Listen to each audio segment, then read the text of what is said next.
ఇంగ్వానల్ హెర్నియాని వరి బీజం అని కూడా తెలుగులో అంటూ ఉంటారు.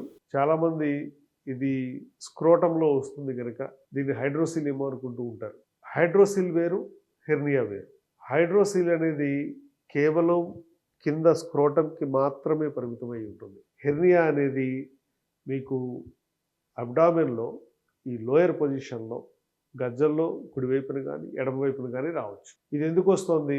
బై బర్తే మనందరికీ మగవాళ్ళలో కానీ ఆడవాళ్ళలో కానీ ఉండేటువంటి రంధ్రం. ఇది ఎప్పుడైతే ఉండవలసిన దానికంటే సైజు పెరుగుతుందో ఆ రంధ్రంలోకి పేగులు కూడా వెళ్ళొచ్చు. ఈ హెర్నియా అనేది ఎప్పుడైనా కూడా సర్జరీతో ట్రీట్ చేసుకోవాల్సిందే తప్ప ఎలాంటి మందులు లేవు దీనికి.